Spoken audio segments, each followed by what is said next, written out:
ఉన్న బంగారాన్ని విడిపించి ఆ రోజు ఆన్లైన్ రేటుకే మేము కొంటాం. Sharma gold company. నమస్కారం, నేను మీ జాహ్నవి. మనతో ఉన్నారు ప్రముఖ జ్యోతిష వాస్తు పండితులు, భారతీయ శంకరపీఠ వ్యవస్థాపకులు, వేద స్మార్త జ్యోతిష ఆగమ ధర్మశాస్త్ర ప్రతిష్టాంత పండితవర్యులు బ్రహ్మశ్రీ అన్నవరపు తిరుపతి మూర్తి అవధాని గురువు గారు. నమస్కారం గురుగారు. నమస్కారం గురుగారు. పరమేశ్వరార్పణం. గురుగారు, అఘోరాల గురించి మాట్లాడదాం. అసలు అఘోరాలు ఎవరు? అసలు ఎలాంటి వారు అఘోరాలు అవుతారు? అసలు ఎందుకు అఘోరాలు అవుతారు? ఆ దేశ కాలగమనానికి అఘోరాలకి ఏంటి సంబంధం అసలు? చాలా బాగుందమ్మా, చక్కటి ప్రశ్న. ఓం శ్రీ మహాగణాధిపతయే నమః. అఘోరేభ్యోథ ఘోరేభ్యో ఘోరఘోరతరేభ్యః సర్వేభ్యః సర్వసర్వేభ్యో నమస్తే అస్తు రుద్రరూపేభ్యః. ఓం శ్రీ మహాగణాధిపతయే నమో నమః. భారతీయ శంకరపీఠం భక్తులకు, సుమన్ ఛానల్ టీవీ ప్రేక్షకులకు శుభాభివందనాలు, శుభాశీస్సులు. అఘోరాలు, అఘోరాలు అనేటువంటి పదం స్వతహాగా అందులో ఉండేటువంటి విశిష్టతను తెలుసుకుంటే వాళ్ళని అసహించుకోరండి.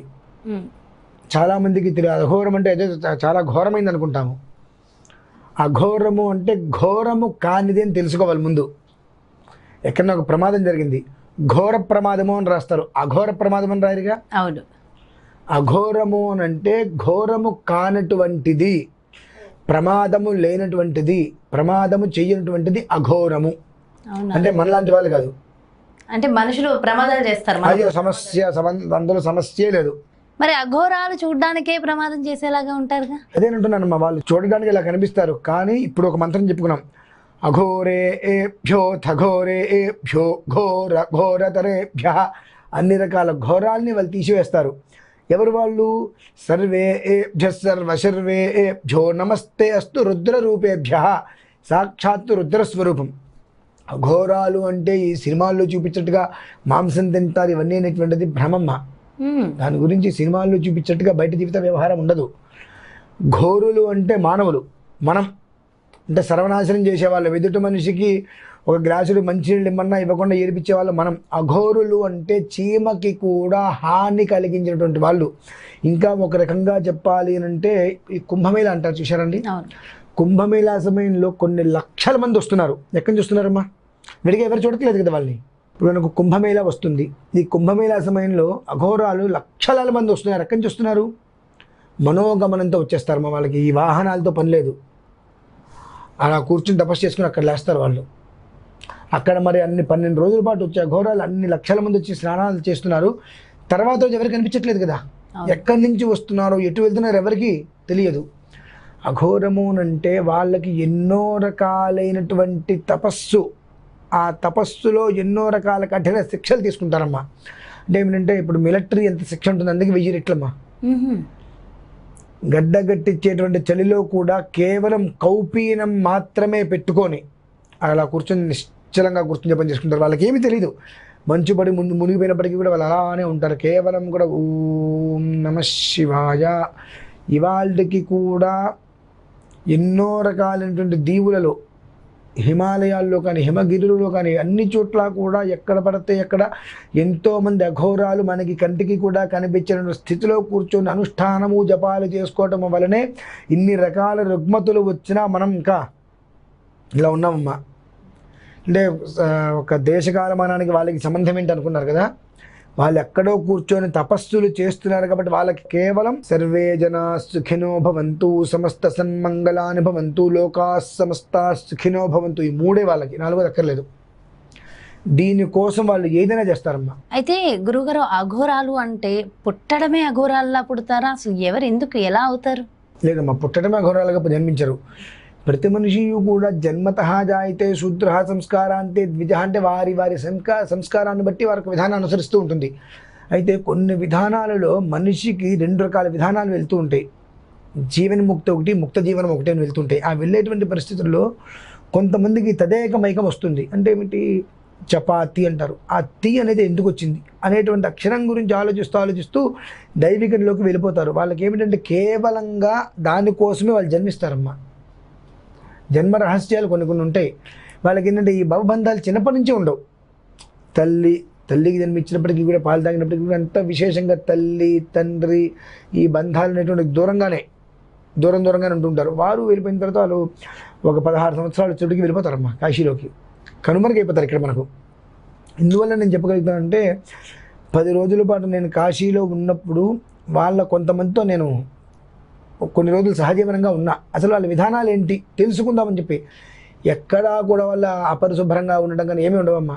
ఎప్పుడు చూడండి ప్రశాంతంగా గంగలో మునుగుతారు, జపం చేసుకుంటారు, చల్లటి నీళ్ళు వస్తాయి అందులో మునుగుతారు. అలానే 4 వైపులా కూడా చితి కాలుతూ ఉంటుంటే ఆ మధ్యలో కూర్చొని జపం చేసుకుంటారు. ఏమిటి అని అంటే ఎలాంటి భవబంధాలకి వాళ్ళు లోను కాకూడదు. పంచభూతాత్మక శక్తి అంతయు కూడా వాళ్ళ యొక్క ఆధీనంలో ఉంటుందమ్మా. సినిమాలో చెప్పడం అని కాదు, వాస్తవంగా అఘోర అనేటువంటిది వాళ్ళు ఎవరైతే ఉంటారో వారి యొక్క ఆధీనంలో పంచభూతాత్మక శక్తి ఉంటుంది. కూర్చో అంటే వర్షం రమ్మంటే రావాలి, ఎండ రమ్మంటే రావాలి, నీళ్ళల్లో నడుస్తారు, గాల్లో నడుస్తారు. వాళ్ళు వాయుభక్షణ మాత్రమే చేస్తారమ్మా. ఏం చేస్తారు? వాయుభక్షణం. మరి చనిపోయిన శవాలను తింటారు. అది కేవలం కూడా లౌకిక వాదం. అంటే వాళ్ళందరినీ చాలా మంది కొంతమంది అఘోరాలు స్టూడియోలకు కూడా వచ్చి ఇంటర్వ్యూస్ ఇస్తున్నారు గురువుగారు, మరి వాళ్ళు చెప్తున్నారు. అదే చెప్తున్నానమ్మా, అఘోరాలుగా చెప్పబడేటువంటి వాళ్ళు వేరు, అఘోరులు వేరు. ఇప్పుడన్నా కుంభమేళ వచ్చినప్పుడు ఎక్కడి నుంచి వస్తున్నారు? వాళ్ళకి ఏంటంటే నిరామయం నిరంజనం, ఒంటి మీద వస్త్రం ఉందా లేదా అనేటువంటి వాళ్ళకి అనవసరం. ఇలా పుట్టాము, ఇలా చనిపోతాము. పుట్టేటప్పుడు ఇలా పుట్టాము, వస్త్రంతో పుట్టలేదు కదా. చనిపోయిన తర్వాత వస్త్రం ఉండదు. ఇలా పుట్టాము, ఇలా చనిపోతాము, మధ్యలో వచ్చేటువంటి మిథ్య వాళ్ళకి అనవసరం. అయితే ఇంటర్వ్యూస్ ఇచ్చేవాళ్ళు, సినిమాలు చూసేవాళ్ళు వీళ్ళందరూ అఘోరాలు కాదంటారా? అఘోరాలు కాదు అనను, పూర్తి స్థాయిలో దాని యొక్క వ్యవస్థని ఉనికి పుచ్చుకోలేని స్థితి. ఏంటంటే అఘోరాలు అంటే పంచభూతాత్మక శక్తి కూడా వాళ్ళ వశం అయిపోతుంది.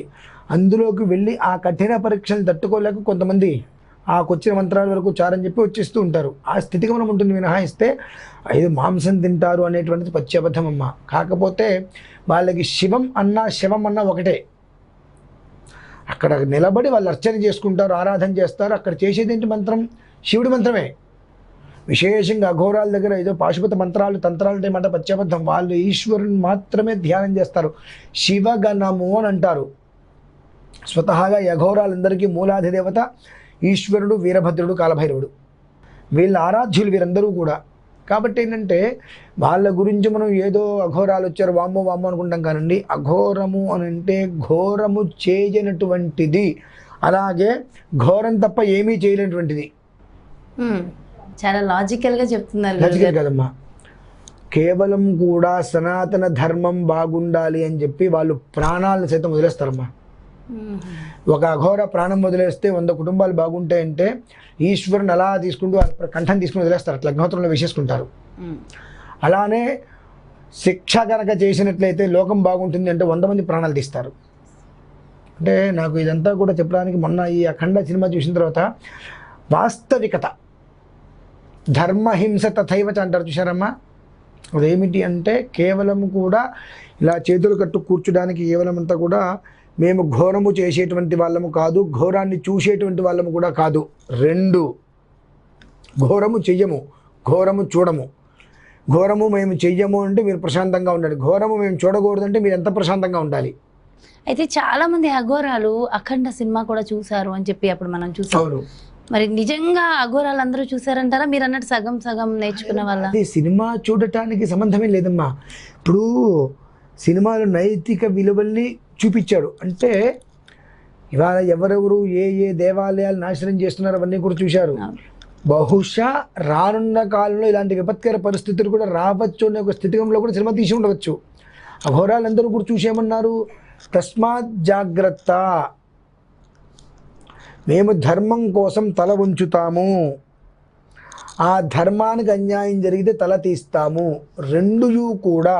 ఇప్పుడు చాలామంది చోట బ్రాహ్మణులు చాలామంది ఉంది, అంటే పురజనహితులు అంటే పురోహితులు, అంటే బ్రాహ్మణులు కానీ అఘోరులు కానీ ఎప్పుడూ కూడా సర్వే జన సుఖినోభవంతు, అందరూ బాగుండాలని కోరుకుంటారు. మనం ఇంతకుముందు ఎక్కడో చూసాం, చాలామంది దేవాలయంలో కొంతమంది బ్రాహ్మణుని కొట్టారని కూడా మనం విన్నాము.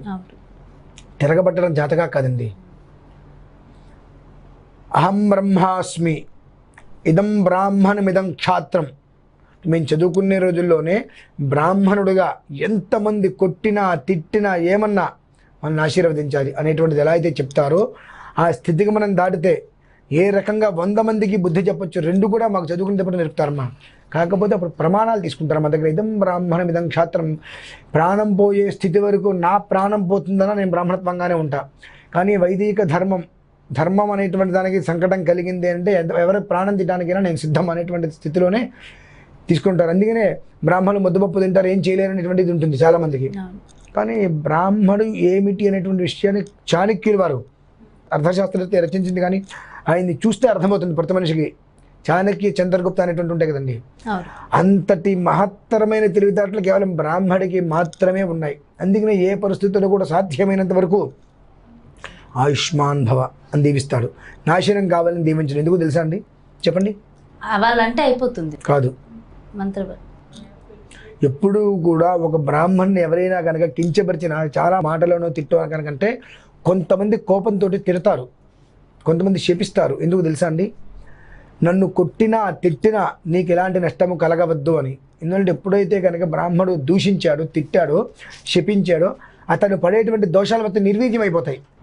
అంటే వాచా దోషం బ్రాహ్మణుడికి వస్తుంది. అక్కడ నీకు బ్రాహ్మణత్వం అనేటువంటిది ధర్మానికి సంకటం వస్తే మాత్రమే ఎదురు తిరగమనుంది. నీకు ఏదైనా సంకటం వస్తే ఎదురు తిరగమని లేదు ఎక్కడ కూడా. కానీ నీకు సంకటం వచ్చి నువ్వు ఎదురు తిరిగావు కాబట్టి అక్కడ ఏమైంది? నీకు అక్కడ వాళ్ళకి జరిగే నష్టం తీరిపోతుంది. అంటే ఆ రకంగా కూడా వాళ్ళకి నష్టం జరగకూడదని. అలానే గట్టిగా తిట్టారు, కొట్టారు, నోరు మూసుకొని ఎతో ధర్మస్తతో జహని అలానే ఉన్నారనుకోండి, ఆ కుటుంబం సర్వనాశనం అయిపోతుంది, పచ్చడి చెట్టు బూడిదైపోతుంది. అందుకనే కొంతమంది ఊరికే కూడా అరుస్తూ ఉంటారు. కారణాలు ఇవి తెలియవు చాలామందికి. ఇప్పుడు కూడా ధర్మహింస తథైవచ, ధర్మానికి ఏదైనా ఇబ్బంది కలుగుతుంది అనేటువంటి పరిస్థితుల్లో అఘోరము అనేటువంటి దాంట్లో ఆ అకారం అనేటువంటిది పక్కన పెడితే, అకారం అంటే ఓం, అకార ఉకార మకార ఇది 3 అక్షరాలు కలిపితే ఓంకారం, మొదటి అక్షరం అకారం.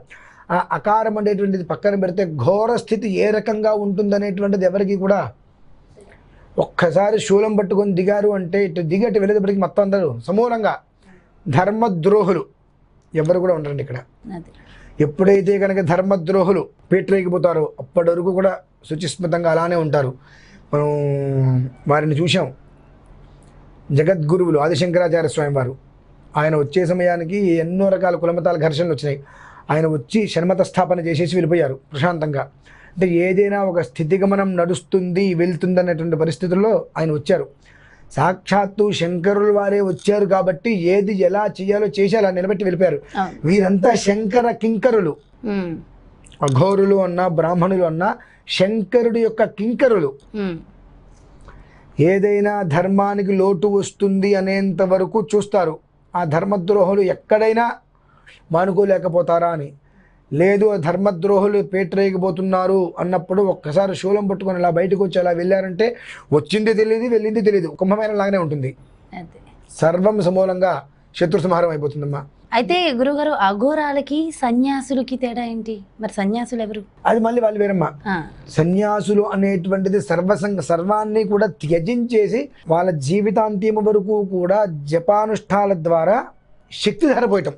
వాళ్ళు శక్తి ధారపోస్తారు, వాళ్ళకి శక్తి ఉంటుంది, వాళ్ళు జపం చేస్తారు కదమ్మా, ఆ జపశక్తి ధారపోస్తారు.